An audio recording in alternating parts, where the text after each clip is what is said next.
This is Murder City. Big city, small world, Alan. And time's running out for Olympic and Stone. You're confused and emotional. Give me something! A brand new case. Put your claws away, pussycat. Just got personal. Yeah. Don't be funny, Susan. It's not ladylike. Murder City, Thursday at 9. Something is happening in our house! The movie premiere. Start. Michelle Pfeiffer, Harrison Ford, What Lies Beneath, Sunday at 9, ITV1.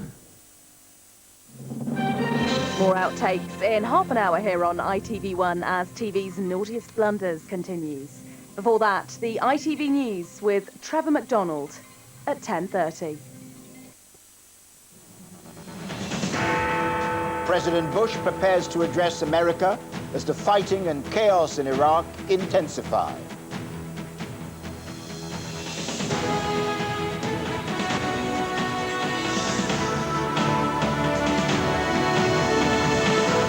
His speech comes as the rebel cleric America's committed to capturing says he's prepared to go down fighting. We'll have the latest from Washington and Baghdad. Also tonight, missing girl case, the suspect takes police to a building site. Amid controversy and claims of cruelty, Canada begins the cull of 300,000 seals.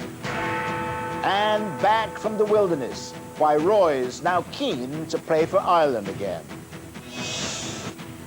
In the South, expose the potential dangers our children face online. A schoolgirl is almost lured into meeting a man from a chat room.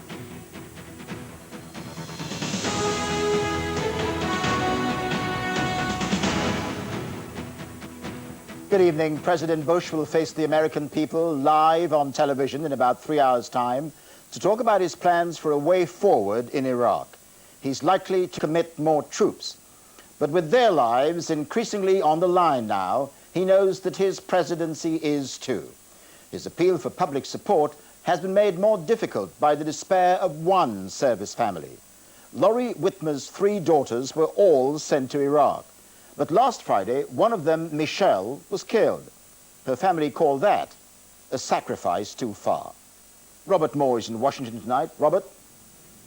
Well, how important, Trevor, is the president's performance tonight? Well, this will be the moment when he must talk to the American people. Only the 3rd time of his presidency he's held a primetime news conference. The president has arrived back at the White House after his Easter break in Texas. This time, no smile and no wave for the cameras. In a few hours, he faces one of the great tests of his political life. Already he is being buffeted by criticism that while Iraq burns and US soldiers die, he has been on his ranch. Mr. Bush has spent 8 months of his presidency down here. But new kidnappings cause for concern and now a growing problem. But as America is gripped by the chaos in Iraq, Mr. Bush will tonight, from the White House, finally speak about the mounting crisis. 3 sisters from Wisconsin have come to symbolize the human cost of the war. Michelle, Charity and Rachel served in Iraq. Before they left for Baghdad, their mother spoke of her pride. I am so proud of you. I wish I could take credit for all of it, but I love who you all are, and I'm so proud, so proud. Now 20-year-old Michelle is dead, killed by Iraqi insurgents. We would like to extend our profound gratitude for the outpouring of support we have received. The family is now asking the Pentagon not to send Rachel and Charity back to Iraq, saying the loss of one child is already too great a burden to bear. They are also very committed to their job and their comrades who would lay down their lives for one another. I would first like to say to my husband, Tommy, we love and miss you very much. This is the other emotive image playing out across America tonight. Families of kidnapped Americans pleading for their safe return. Thomas Hamill was seized while driving supplies in Iraq. His wife now issuing this appeal.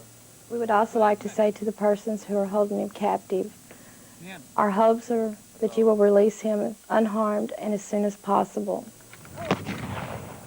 Every day now there are military funerals being held across America. The latest casualties include Ahmed Kassin from Alabama, Army Specialist Stephen Hiller, and Lee Dwayne Tarachini, an American Indian medic from the Navajo tribe. Nearly 700 Americans have now died since the start of the Iraq War. Well, with regard to those two grieving sisters, Charity and Rachel, the Pentagon saying tonight they will indeed be excused further service in Iraq. But tonight, Trevor, all eyes are on President Bush. Millions of Americans will be watching his performance. And Robert, given what you can judge about the mood in America these days, just how difficult a task for the president is it tonight?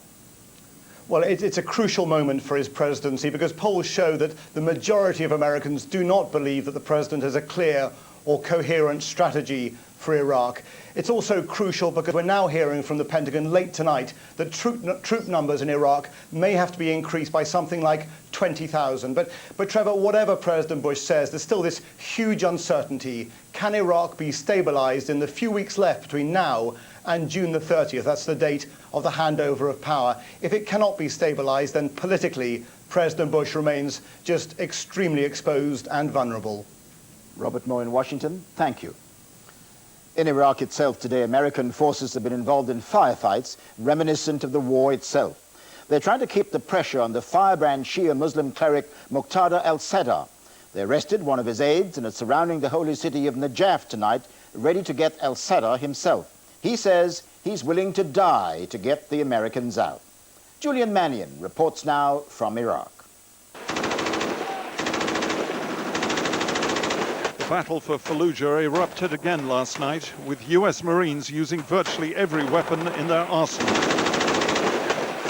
It happened after insurgents fired mortar rounds into Marine positions, killing at least one American. The Marines responded with a blizzard of fire.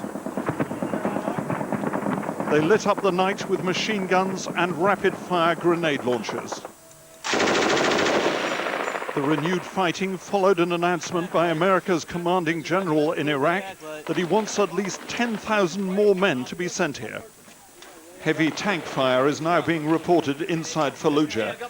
In the southern city of Najaf, the militant cleric Muqtada al-Sadr issued a rallying call. I'm only afraid of God, and I'm ready to sacrifice my life. In Baghdad, the chaos spilled into the hotel compound where many foreign journalists are staying.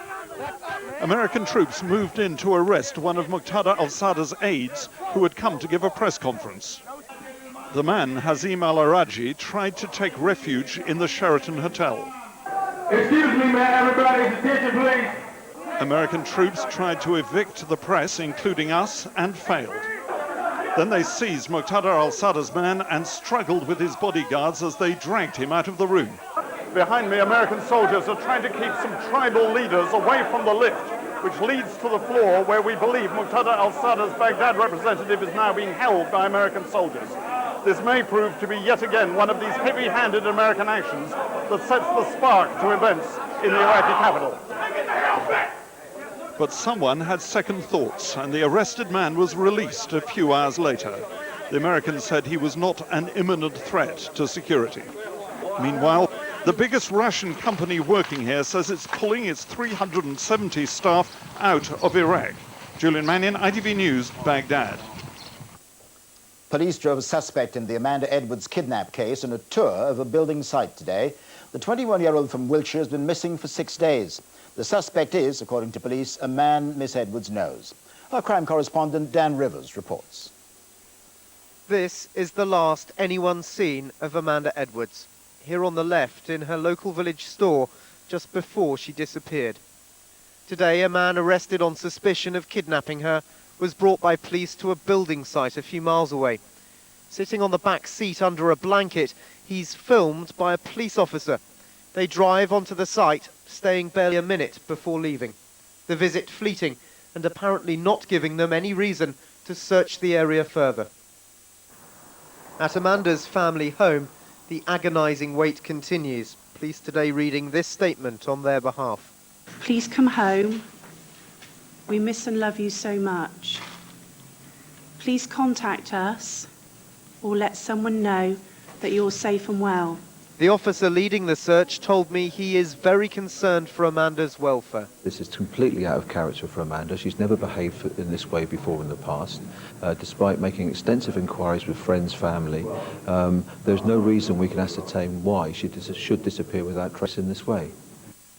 The last person known to have seen Amanda was this woman who served her in the village shop. I think everyone's shocked. They just can't believe it, you know, because it is a very small community and everyone does know everyone. The last confirmed sighting of Amanda was here, just a few hundred yards from the family home, but police are becoming increasingly concerned about what's happened to her next. Tonight, as police continue to scour her home village of Purton, there is growing pessimism that Amanda will be found alive. Dan Rivers, ITV News, Swindon. Some of the stories making the headlines tonight. Police say a 14-year-old girl who survived Sunday's bus accident in Skegness has lost her mother and 2 young brothers. They were among 5 people who died when a bus ploughed into pedestrians at the Fantasy Island theme park. The girl's father is in intensive care. Police are still trying to discover the cause of the accident. And signal and station staff could soon be involved in the biggest dispute in the rail industry for decades. The RMT union has announced a strike ballot in protest at a pay offer and the new pension scheme.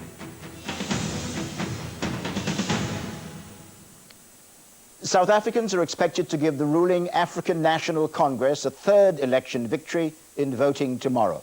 And that's despite a crippling AIDS crisis and much evidence of continuing poverty. But as our Africa correspondent Neil Connery reports, much has changed for the better, a decade on from the euphoria of that first post-apartheid election.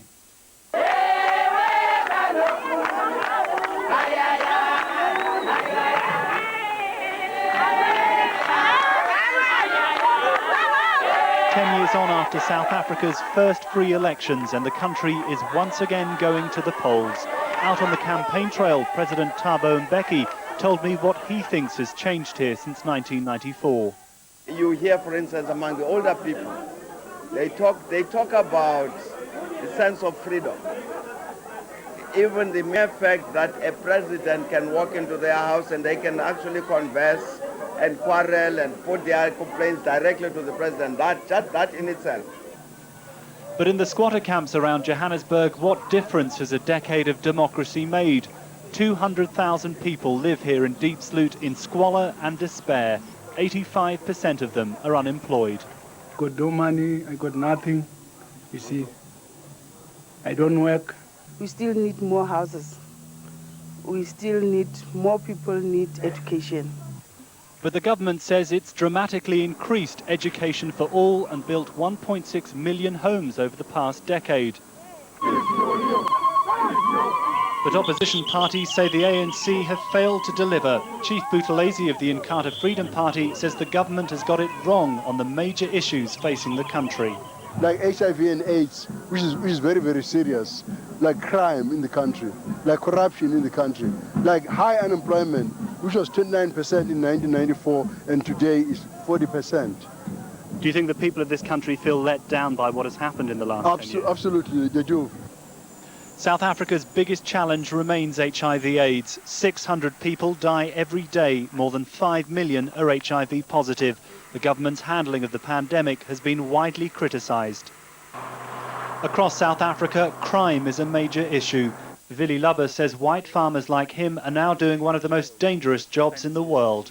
Now, we feel we stay in jail. Before 94, we had nothing. The child can go all over the whole farm. No problem. Afterwards, we can't let them go out. These elections are a chance to take stock of South Africa's decade of democracy. This country's journey over the past 10 years has at times been difficult and many problems remain. But the trauma of the past is now beginning to fade and hope is starting to take root. The first generation to grow up under democracy is optimistic about the future. It's our job now. We feel that it's not like pressure, but we feel that we have to show that, because we are an example. If we work hard together, I think that South Africa could be a better place for everybody. For the majority, this is a better country 10 years on. Challenges remain, but there is much to celebrate. Neil Connery, ITV News, South Africa. There's more to come on the ITV News tonight, including controversy and condemnation. The seal hunters are back on the shores of Canada. And Manchester United keep up the chase for second place in the Premiership. That's coming up after the break.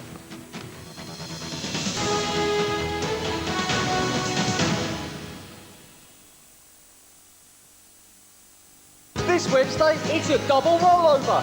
That's double the excitement. You've just got to join in. It's a £14 million double rollover on this Wednesday's lotto.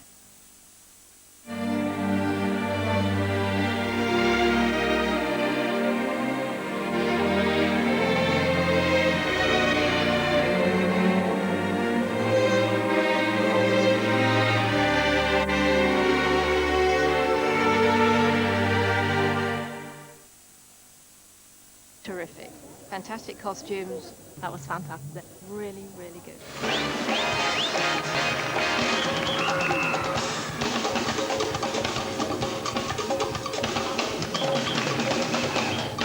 Celebrating 60 years of spectacular ice entertainment. Holiday on Ice at Canford Park Arena, Bournemouth and Poole from April the 15th with its incredible new show. Call the box office now.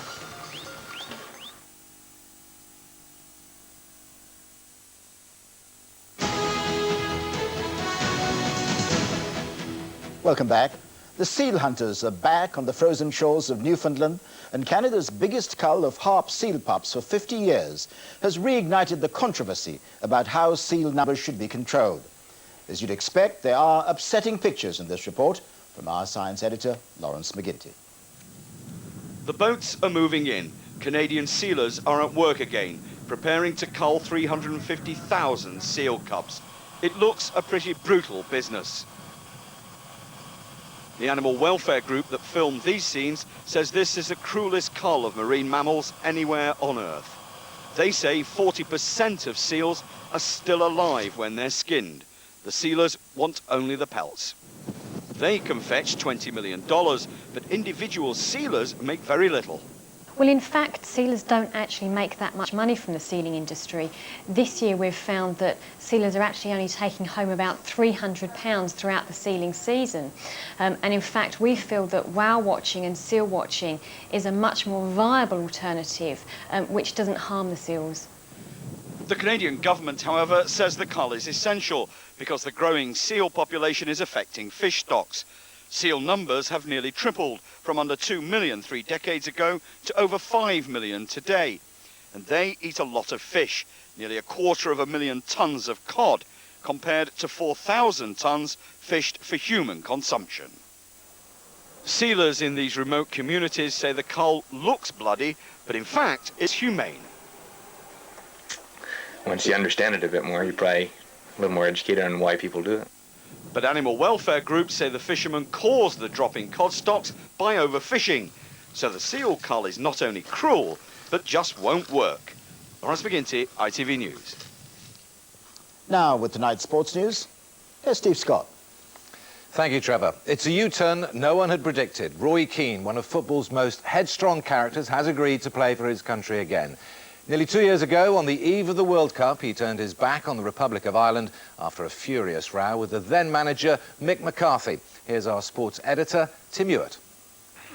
Roy Keane won 58 caps for Ireland, but after a fierce row with manager Mick McCarthy, he was sent home from the World Cup 2 years ago. No, of course I lost my temper. People will tell you that, people who know me, but people make me out to be a monster and I'm a loner, and it's nonsense, absolute nonsense. While his teammates carried on without him, Keane went home to Cheshire to walk the dog, closely marked by the media. It seemed his Ireland days were over, but prolonged talks with new manager Brian Kerr ended with today's announcement. We're all looking forward to the future. We've a tough World Cup campaign coming up, and to have all our players available, all our top players, is important. So it's good news today. And most agree that Ireland with Keane have a much better chance of qualifying for the World Cup in 2006. He's of a standard that probably Ireland haven't got. You know, we need all the best players that we've got at our disposal to go into these big competitive games to make sure we qualify. But Ireland's fans will be hoping that Roy Keane is easier to handle than he was in the last World Cup. Tim Ewart, ITV News. Manchester United had to make do without Roy Keane tonight when they took on relegation-threatened Leicester. Stand-in skipper Gary Neville scored his first Premiership goal for over 3 years in the 1-0 win to heap the pressure on City at the foot of the table. So Alex Ferguson's side are now just 3 points behind second-place Chelsea with a game in hand. And Leicester's rivals in the drop zone, Leeds United, were in action against Everton at Ellen Road tonight. Wayne Rooney opened the scoring for Everton, but James Milner hit a vital equaliser just after half-time. Leeds still third from bottom. Cricket now, and a third Test century from Andrew Flintoff has spearheaded England's damage limitation exercise against the West Indies in Antigua after Brian Lara's record-breaking 400 yesterday. Despite one of the best batting performances of Flintoff's Test career, England slumped to 285 all-out in their first innings and are now following on. They need to bat out the remaining 4 sessions to save the game. And swimmer Mark Foster, who was one of Britain's medal hopes for the Olympics, says he may take legal action after failing to make the team for Athens. Seen here modelling the latest competition swimsuits, he missed the qualifying mark by just 0.05 seconds. And finally, Great Britain have been drawn against Austria in the next round of the Davis Cup. That's all the sport tonight. Trevor. Thanks, Steve. It's time now to catch up with the news from your part of the country. But join me again for a reminder of all our headlines and a look ahead to the front pages of tomorrow's newspapers. That's coming up in just a few minutes.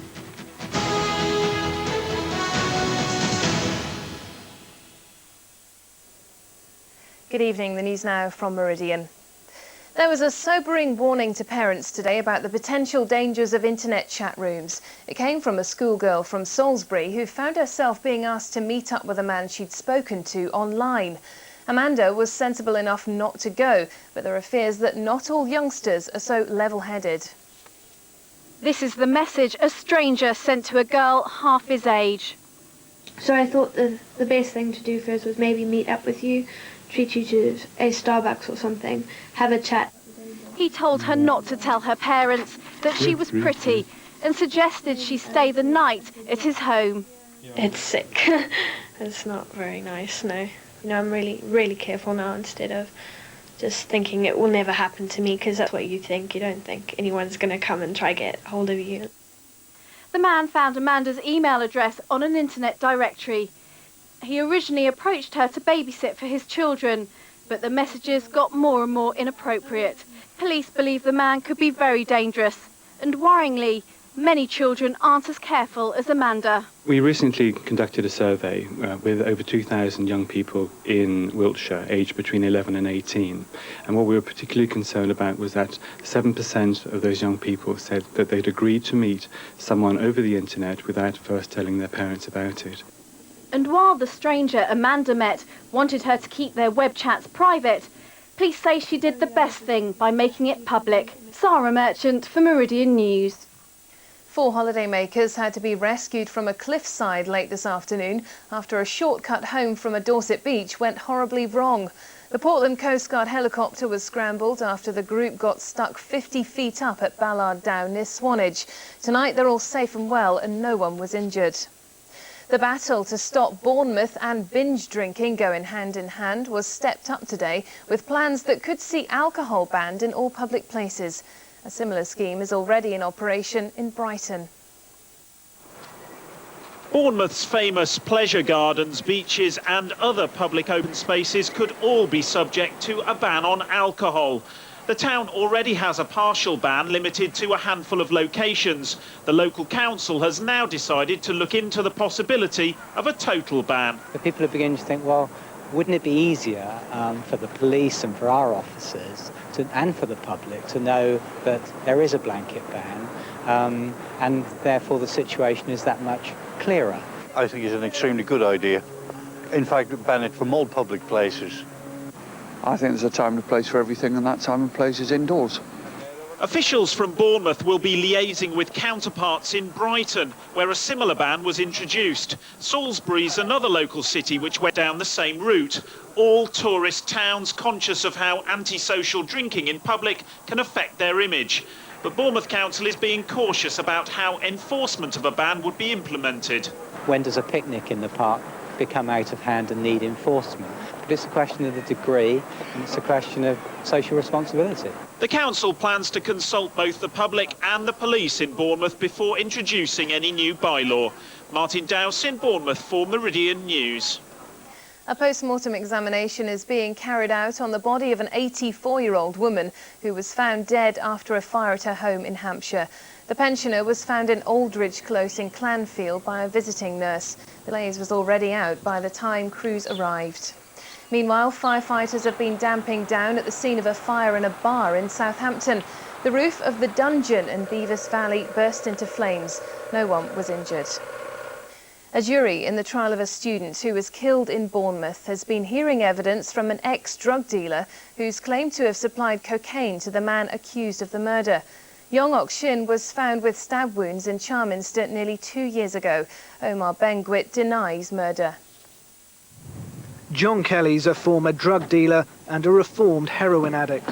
On the evening Yong Ok Shin died, Mr. Kelly says he sold cocaine to the man accused of stabbing her to death. Omar Benguit is charged with murdering the Korean student and raping another woman on the same day in 2002.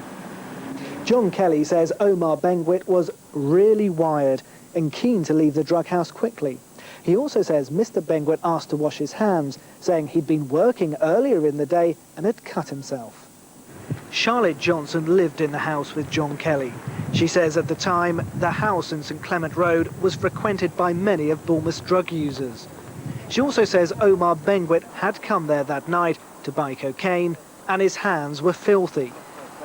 The prosecution claims Omar Benguit was high on drugs. They say he killed Yong Ok Shin, then went to John Kelly's to buy more cocaine. But his defence says today's witnesses were unreliable. They claim because John Kelly and his housemates were so dependent on drugs, they can't be trusted to remember what date Mr. Benguit and his friend visited.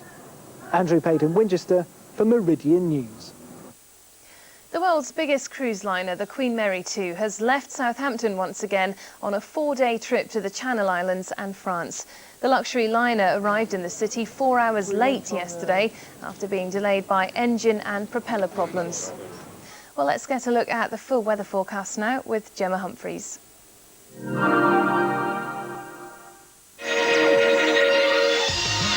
See the difference with Sea France, sponsors of Meridian Weather. Good evening with another dry night to come. It is going to be fairly chilly once again. Temperatures down between 2 and 3 Celsius in the colder spots. In the larger towns and cities, though, holding up around 6. That's 43, and we are going to see mist and fog forming fairly readily before dawn in very light northeasterly winds. Tomorrow morning is going to start off dry, bright, some sunshine around. We will get more sunshine as we go through the day. Winds from the south between 5 and 10 miles an hour, so it is going to feel very pleasant. Once again, the temperatures are going to rise fairly readily through the afternoon.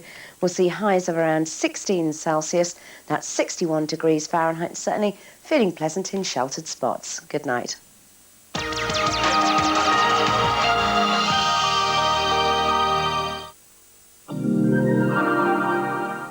That's it, we're back tomorrow morning.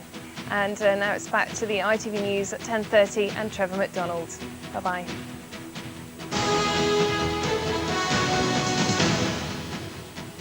Hello again. Tonight's top stories. President Bush will address the American people later tonight on television to talk about his plans for a way forward in Iraq. American forces today arrested an aide to radical Shia Muslim cleric Muqtada al-Sadr.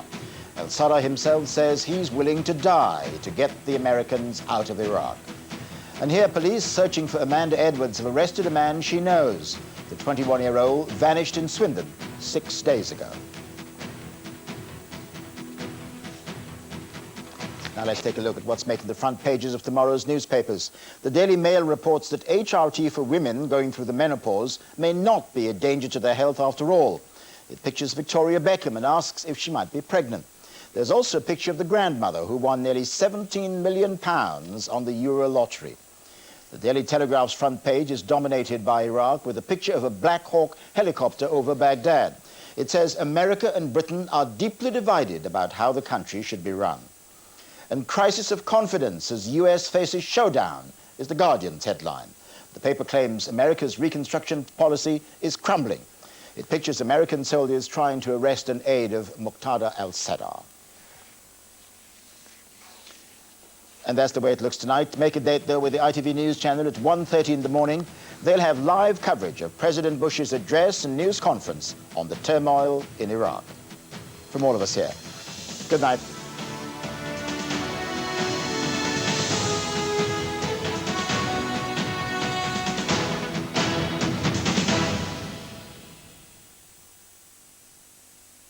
ITV National Weather, sponsored by Powergen.